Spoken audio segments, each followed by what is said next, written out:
Channel को subscribe करें sports crazy को, बेल आइकन की घंटी पे दबाएं ताकि आपको रेगुलर अपडेट्स मिलते रहे। आप हमें फॉलो भी कर सकते हैं इंस्टाग्राम और फेसबुक पर। अगले 100 साल भी वर्ल्ड कप नहीं जाएंगे अगर इंडिया में इकोसिस्टम एग्जिस्ट नहीं करेगा, फुटबॉलिंग पिरामिड एग्जिस्ट नहीं करेगा। उससे मेरा मतलब क्या है, जब तक एक स्टेट लीग की कोई डिस्ट्रिक्ट की टीम, चाहे सुनील छेत्री से ज्यादा स्ट्रांग हो, चाहे ज्यादा पावरफुल हो, चाहे ज्यादा लंबे हो, सुनील छेत्री आपको बीट करता है। ही is an exceptional human being.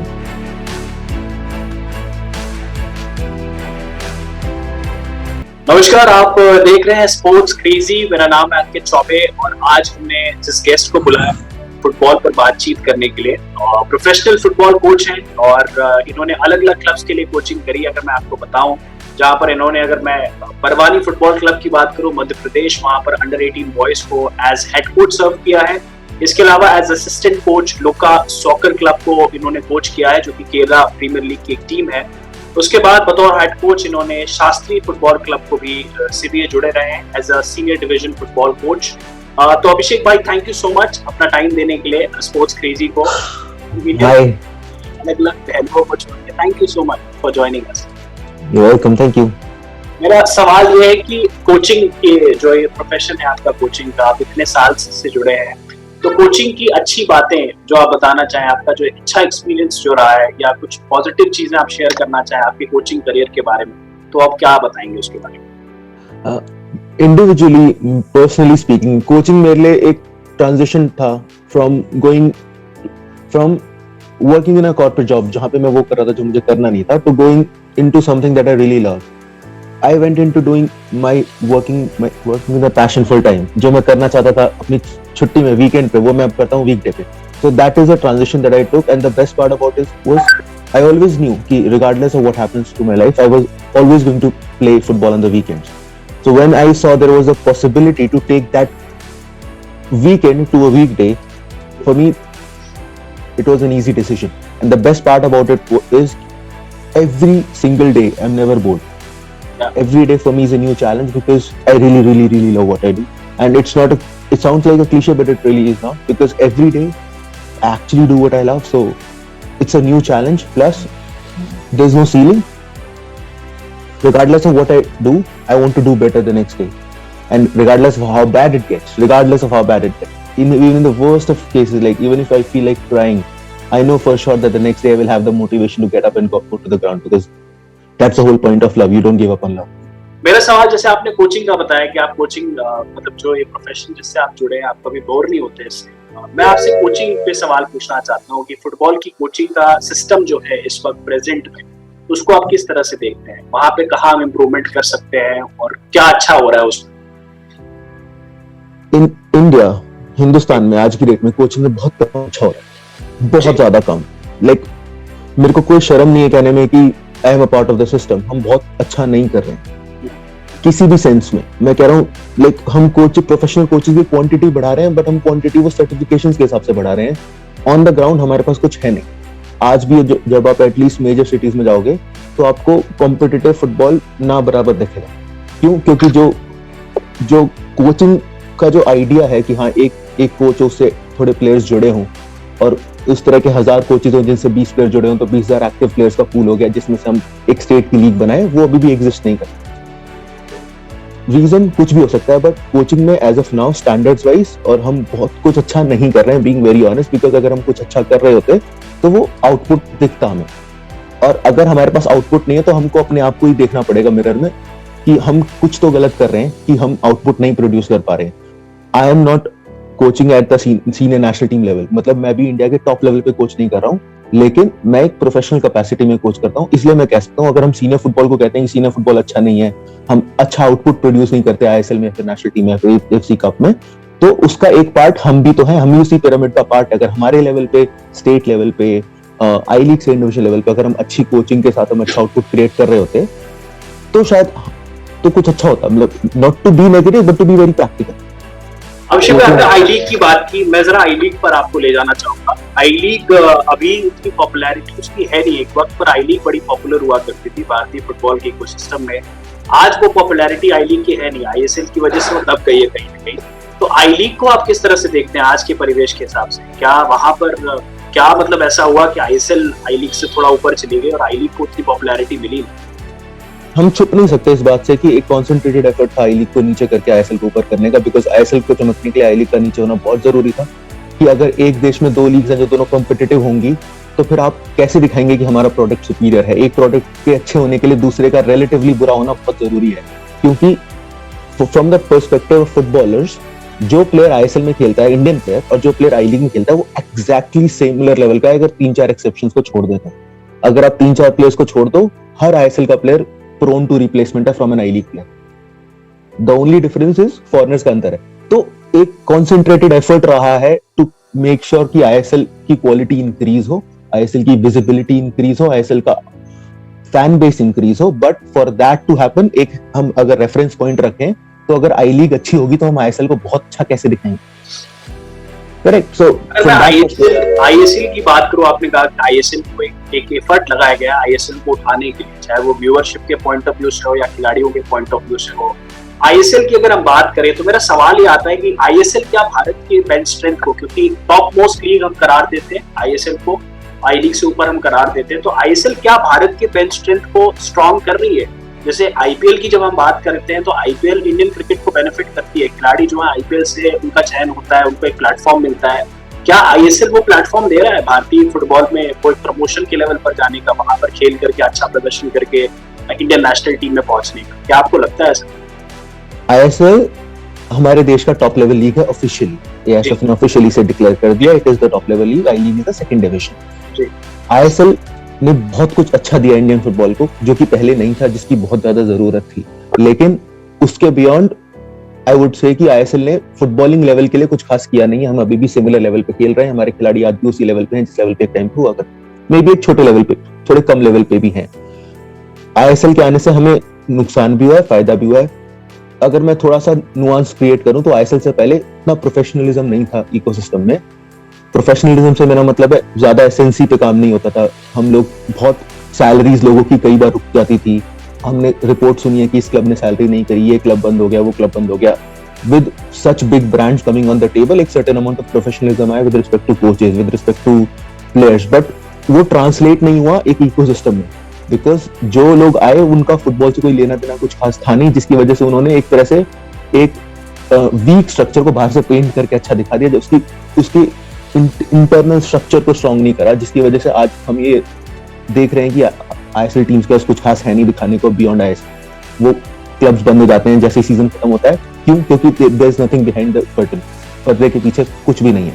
Season शुरू होता है, आईएसएल चलती है, फिर बंद हो जाता है, उनके पास कुछ भी नहीं है दिखाने के ना उनकी वजह। अगर मैं आपसे पूछूं कि 2-3 अगर आप तरीके आपको सजेस्ट करते हो आईएसएल और आई लीग के में क्या अच्छा हम कर सकते हैं, मतलब जो कि इवेंचुअली जाके इंडियन फुटबॉल को अच्छा, मतलब हमें बेसिकली जो हमारा पॉइंट ऑफ व्यू ये है कि हमें इंडियन फुटबॉल को अच्छा करना है, और आईएसएल और आई लीग जो कि हमारी लीग्स हैं, तो उसमें हम क्या चेंजेस कर सकते हैं? अभी आपने बताया कि हमें काफी काम करने की जरूरत है, तो क्या 2-3 अच्छी चीजें कर सकते हैं उसमें आईएसएल और आई लीग?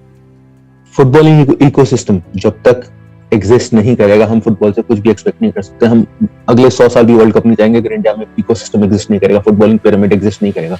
उससे मेरा मतलब क्या है, जब तक एक स्टेट लीग की कोई डिस्ट्रिक्ट की टीम एस्पिरेशन नहीं रखेगी कि अगर मैं 4 साल 6 साल 7 साल मेहनत करूंगा तो मैं नेशनल टीम तक जाऊंगा, नेशनल लेवल तक जाऊंगा, जब तक वो क्रिएट नहीं होता तब तक हम 100 साल में भी वर्ल्ड कप नहीं जाएंगे। फैक्ट है। सबसे successful model as of now European model है, जिसमें एक टीम अपनी डिस्ट्रिक्ट से उठ के प्रीमियर लीग खेल सकती है within the span of 10-12 years, अगर वो कंसिस्टेंटली जीतते रहे तो। हमारे पास स्टोरीज हैं। एडी हाउ बॉर्नमथ को लेके लगातार 5 साल डिवीजन चढ़ा था continuously, back to back. Brentford अभी कंटिन्यूअसली 3 प्रमोशंस लेके प्रीमियर लीग आई है, स्टैट्स के भरोसे, नए विजन की वजह से। जब तक हम ये पाथवे नहीं दिखाएंगे जिसमें हम एक छोटी सी डिस्ट्रिक्ट को, शायद मणिपुर की किसी डिस्ट्रिक्ट को, केरला की किसी डिस्ट्रिक्ट को, मध्य प्रदेश की किसी डिस्ट्रिक्ट, अगर हम उसको आईएसएल से कनेक्ट नहीं करेंगे, जब तक वो इकोसिस्टम या फिर जब तक फुटबॉलिंग पिरामिड एग्जिस्ट नहीं करता, हम अपने इंडियन फुटबॉल से कुछ भी एक्सपेक्ट नहीं कर सकते। आईएसएल में सोली हम कितने ही करेक्शन कर लें, आप आईएसएल में 1 लाख इंप्रूवमेंट भी कर दो, लेकिन अगर आपने फुटबॉलिंग पिरामिड नहीं बनाया, आपका कुछ भी नहीं होगा for sure, because supply chain नहीं बन पाएगी। जब तक सप्लाई चेन नहीं बनेगी, फुटबॉल नहीं चलेगा। आपने आईपीएल से कंपेयर किया, आईपीएल में और आईएसएल में बहुत बेसिक डिफरेंस ये है कि आईपीएल की जो फीडर चेन है, आईपीएल में जहां से प्लेयर्स आते हैं वो बहुत स्ट्रांग है। आईपीएल में रणजी से प्लेयर्स आते हैं, थोड़ा बहुत जो मुझे क्रिकेट पता है, Ranji is a very strong competition. कोई भी 11-11 रणजी में घुस नहीं पाएगा। बहुत सारी रणजी की टीम्स जो इंटरनेशनल टीम्स को हरा सकती हैं। Whereas मैं आपको लिख के देता हूँ, आई लीग की टीम्स को शायद कॉलेज की टीम्स हरा देंगी, यूएस की या फिर यूके की. Not an insult to them, but because they train throughout the year. I league team 4 महीने 5 महीने 6 महीने के कैंप्स लेते हैं उनके. तो बिकॉज कॉम्पिटिशंस नहीं है, बिकॉज इकोसिस्टम, बिना ecosystem, football is an ecosystem sport जिसमें 8 महीने फुटबॉल चलता है, 9 महीने फुटबॉल चलता है. यहाँ पे हमारे जब तक हम 2-2 ढाई महीने फुटबॉल खेलेंगे तब तक आप कुछ एक्सपेक्ट कर नहीं सकते कि हम कितने ही इंप्रूवमेंट्स कर लो, 1 2 3 4, जब तक वो पूरा इकोसिस्टम नहीं ठीक होएगा. उसका एक छोटा सा पॉइंट ये है कि in football there are 20 teams and any player can only be better than the best player on the other team. जब तक हम जनरल लेवल नहीं बढ़ाएंगे, एक पर्सन का लेवल नहीं बढ़ेगा. For me, I can only be better then my opponent, and that's an unfortunate truth in Indian football. For example, अगर हम किसी इंडियन क्रिकेटर को पैदा करते हैं किसी नॉन क्रिकेटिंग नेशन में, तो उसका लेवल उतना नहीं जाएगा बिकॉज उसने कभी वो लेवल फेस ही नहीं किया. तो सिमिलरली हम आईएसएल को बढ़िया करके कुछ नहीं कर पाएंगे बिकॉज आईएसएल की सप्लाई चेन तो है ही नहीं, एग्जिस्ट ही नहीं करती. तो हमारे पास the only way to fix Indian football is to fix the, जो हम फुटबॉल का जो पिरामिड है, जो हम लोग सप्लाई चेन है फुटबॉल का, हमें उसको ही फिक्स करना पड़ेगा. उसके अलावा कोई चॉइस नहीं है. अक्षय भाई, मैं आपसे अगर पूछूं ग्रास रूट लेवल पे, मतलब कैसे हम टैलेंट स्काउट करते हैं? क्या हम बेहतर टैलेंट निकाल के ला रहे हैं और वो टैलेंट को उस तरह का प्लेटफॉर्म नहीं मिल रहा ऊपर आने का, या हम टैलेंट आइडेंटिफिकेशन सही कर पा रहे हैं या नहीं कर पा रहे छोटे लेवल पर? अगर हम छोटे किसी बच्चे की बात करें, 7 साल 8 साल के बच्चे की, तो क्या हमारे पास ऐसा सिस्टम है कि हम अच्छा टैलेंट निकाल कर ले आ पा रहे हैं, या फिर ऊपर ये टैलेंटेड है हमारे पास बच्चे और ऊपर उनको वैसा प्लेटफॉर्म रेवेन्यूज नहीं मिल रहे हैं जिसकी वजह से वो अच्छा कर पाए, मतलब आगे के ऊपर के लेवल? हमारे पास टैलेंट है, हमारे पास उस लेवल का टैलेंट है कि वर्ल्ड कप खेल ही नहीं जीत भी सकते. अच्छा. हमारे पास कंपटीशन नहीं है, हमारे पास कंपटीशन नहीं है, हमारे पास सप्लाई चेन नहीं है. For example, the number of games, जो जितने गेम्स एक प्लेयर यूरोप में, जापान में, ईरान में खेलेगा, उतने उसके 1/3 गेम्स भी हमारे लड़के नहीं. अगर आप वो भूल भी जाओ, प्रोफेशनल्स, अगर आप एक सीनियर प्रोफेशनल फुटबॉलर जो कि बहुत हेफ्टी सैलरी पे है, उसके नंबर ऑफ गेम्स कंपेयर करोगे एशिया में डेवलप्ड नेशंस के इंडिया वालों के, कंपेरेबल भी नहीं है, लाफेबल है. इंडियन नेशनल टीम के प्लेयर्स अगर आप स्टैट्स आप ऑनलाइन देखोगे, वो 20 गेम खेल रहे हैं साल के, 30 गेम खेल रहे हैं, 40 गेम खेले, जब लोग 60 गेम खेल जाते हैं. एंड आप उसमें स्काउट चाहे किसी को भी कर लो. The thing is, as I said, जितना कंपटीशन ज्यादा चाहिए, परफॉर्म कंपटीशन का लेवल हाई चाहिए, ज्यादा भी चाहिए और हाई भी चाहिए.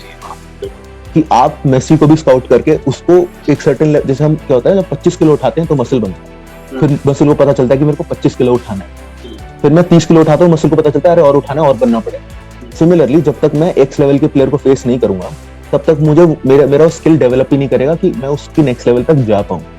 तो आप चाहे लायनल मेसी को स्काउट करके ले आओ इंडिया, जो कि मैं कह रहा हूँ एग्जिस्ट करते हैं, गारंटीड एग्जिस्ट करते हैं. द प्रॉब्लम इज कि आप चाहे स्काउटिंग लेवल कितना अच्छा कर लो, एक ब्रोकन सिस्टम है. मैं कह रहा हूँ आप दुनिया फरारी के टायर ले आओ, पर उसकी शेप स्क्वायर कर लो. हमारी गाड़ी का टायर स्क्वायर है, आप चाहे टायर फरारी से भी क्यों ना ले आओ, स्क्वायर टायर नहीं चलेगा, एक साइकिल वाला आपको बीट करके चला जाए. तो हमारा सिस्टम ही ब्रोकन है. उसमें आप स्काउटिंग फिक्स कर दो, उसमें आप अच्छा इंफ्रास्ट्रक्चर डाल दो. बिलीव मी, इंडिया का इंफ्रास्ट्रक्चर इतना शानदार है ना, आपसे तो मैंने पहले ही बात करी है एक बार, कि इंफ्रास्ट्रक्चर हमारा इतना ज्यादा शानदार है कि हम लोग वर्ल्ड कप खेलने वाली 5-6 कंट्री से बेटर इंफ्रास्ट्रक्चर हमारा ऑलरेडी एग्जिस्ट करता है. लेकिन भाई, सवाल मेरा इसलिए यहाँ पर बन रहा है क्योंकि छेत्री के अलावा ना कोई नाम नहीं दिखता कि मतलब एक एक्सेप्शनल फुटबॉलर है सुनील छेत्री के रूप में, और करंट फुटबॉल इकोसिस्टम में या भारत के नेशनल साइड पे भी हमें ऐसे प्लेयर दिखते नहीं, छेत्री के जैसे प्लेयर. हम मेसी तक नहीं जा रहे, मेसी की हम बात नहीं करेंगे, हम इंडियन फुटबॉल की बात कर रहे हैं. ऐसा क्यों है कि फिर नाम क्यों नहीं दिखते हमें, अगर हमारे पास इतना टैलेंट है?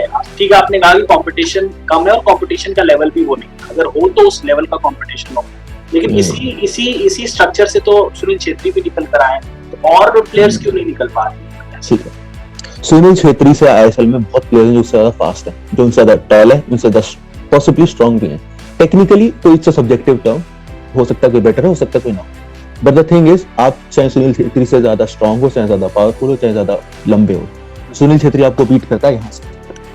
ही is an exceptional human being and that is where he is beating his competition. वो एक इंसान, ह्यूमन लेवल पे हम सबसे बेटर है. उसकी थॉट प्रोसेस, उसकी जो पर्सनालिटी है, उसका जो मेंटल गेम है ना, वहां वो एक्सेल कर रहा है जिस लेवल पे भाईचुंग भूटिया एक्सेल करते हैं. तो हम एक्सेप्शंस को देखकर जनरल पब्लिक को जज नहीं कर सकते. हमको जनरल पब्लिक को जज करने के लिए जनरल चीजें देखनी पड़ेगी. सुनील छेत्री कहीं भी पैदा होता है, वो प्रोफेशनल बनता ही बनता है. उसने जो स्टैंडर्ड्स अपने रखे हैं वो सुनील छेत्री के स्टैंडर्ड्स है, उनका इंडियन फुटबॉल से कोई खास लेना देना है नहीं। अगर इंडियन फुटबॉल स्ट्राइकर्स डेवलप नहीं कर रहा है, या फिर सुनील छेत्री का रिप्लेसमेंट की हम जो बात करते हैं, उसमें एक छोटा सा एलिमेंट ऑफ सप्लाई चेन, फिर से मैं अगर उसको थोड़ा इलैबोरेट करूं तो इंडियन फुटबॉल में स्टेट लेवल कॉम्पिटिशन होता है जिसमें डिस्ट्रिक्ट लेवल कॉम्पिटिशन भी होता है। स्टेट लेवल में आ जाते हैं Calcutta football league, Kerala premier league, Goa pro league, these kind of competitions। अगर आप अभी वहां जाके देखो Delhi premier league, Delhi senior division, हम तो स्टेट लेवल पे भी फॉरेनर्स को स्ट्राइकर खिलाते हैं।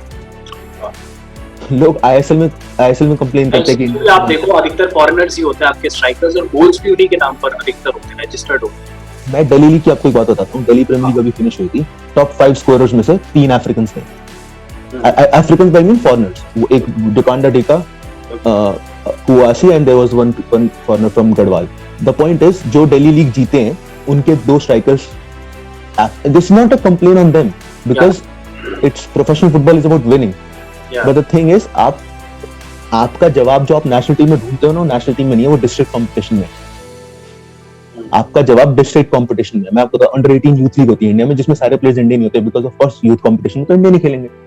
अंडर 18 लीग के बाद कहां जाते हैं हमारे स्ट्राइकर्स? एक बार सोच के देखो, आप अंडर 18 से जब कोई प्लेयर ग्रेजुएट करता है अंडर 18 लीग से, तो या तो वो आईएसएल जाता है, वो कहीं नहीं जाता, बिकॉज उसको कम्पीट करना है एक फॉरेनर से जो कि शायद 10 साल खेल के आया स्पेन में, कहीं बहुत अच्छा खेल के। एक 19 साल का लड़का, चाहे वो कितना ही अच्छा हो, वो कैसे कम्पीट करेगा एक 28 ईयर ओल्ड फॉरेनर से? तो एक जो सप्लाई चेन में जहां पर मेरे जैसे लोग आते हैं, हम लोग जब तक नहीं अपने डर से आगे निकलेंगे, जो डर है कि नहीं यार मैं शायद ना जीत पाऊं, तो लेकिन एक वो वाली बात है ना कि डर हटाना पड़ेगा ना।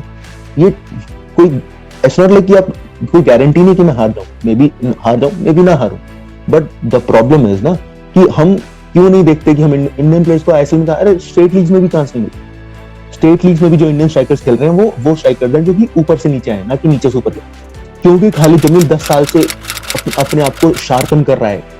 तो the moment that opportunity came, he bounced on that opportunity. But ये अपॉर्चुनिटीज और भी लोगों के पास आई हैं जो उन पर कैपिटलाइज नहीं कर पाए because they were not sharp enough.